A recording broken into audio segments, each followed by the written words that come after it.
আজকে আমি ইফতারি বানানোর জন্য কোনো কিছু রেডি করিনি, কারণ শরীরটা এত বেশি খারাপ লাগতেছে যে ইফতারি বানানোর কোনো এনার্জি শরীরে নেই। আর তাছাড়া বাসায়ও তেমন কেউ নেই, তাই ইফতারি বানানোর জন্য তেমন কোনো টেনশনও নেই।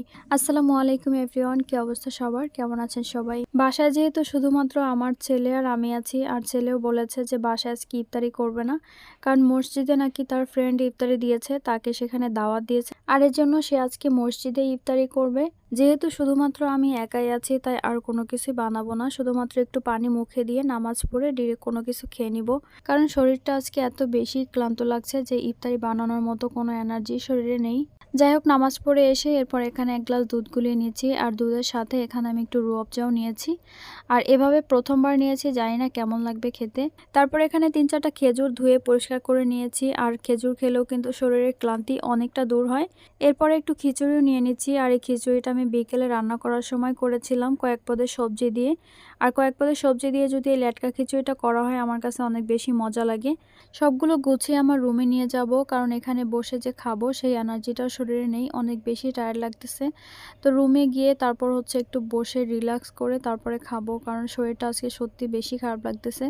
বেশি টায়ার্ড লাগার কারণ হচ্ছে ঘুম কম হওয়ার কারণেই, কারণ যে কোনো মানুষ যদি কম খায় তাহলে সমস্যা হয় না, কিন্তু ঘুম যদি প্রপারলি না হয় তখন কিন্তু শরীর অনেক বেশি ভেঙে পড়ে, অনেক বেশি দুর্বল হয়ে যায়।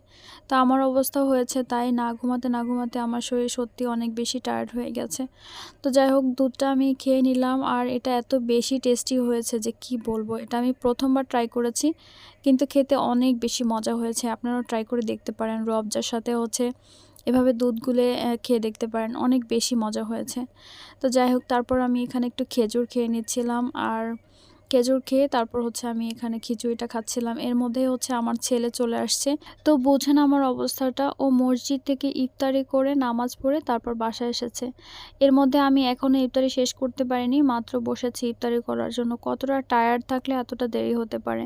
এরপরে ও আমার পিঙ্ক কালার শরবত দেখে তো অবাক হয়ে গেছে, বলতেছে যে এই পিঙ্ক কালার শরবত তুমি কোথায় পেয়েছো, কিভাবে বানিয়েছো, মানে এত কোশ্চেন করতেছে। পরে বললাম যে একটুখানি খেয়ে দেখো।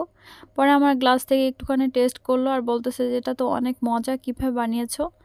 পরে আমি ওকে এক গ্লাস বানিয়ে দিলাম, আর দেওয়ার পরে ওর এক্সপ্রেশনটা একটু দেখেন, মানে কতটা খুশি হয়ে গেছে এক গ্লাস শরবত পেয়ে। ওকে না বলেই শরবতটা বানিয়েছি, আর যখন ও সামনে এনেছি তখন দেখে তো অনেক বেশি খুশি হয়ে গেছে। আর ওর খাওয়ার মধ্যে আবার এক্সপ্রেশন দিচ্ছিল যে আম্মু অনেক বেশি মজা হয়েছে, অনেক টেস্টি হয়েছে। তো যাই হোক, ওটা খেয়ে তারপর হচ্ছে এখন নামাজে যাবে, মানে তারাবি নামাজ পড়তে যায় প্রতিদিন আমার ছেলে। সবাই মাশাল্লাহ বলে যাবেন। আমার এই একমাত্র বাজানটার মুখে যদি একটু খুশি দেখি, তাহলে আমার সব ক্লান্তি এক নিমিষেই দূর হয়ে যায়।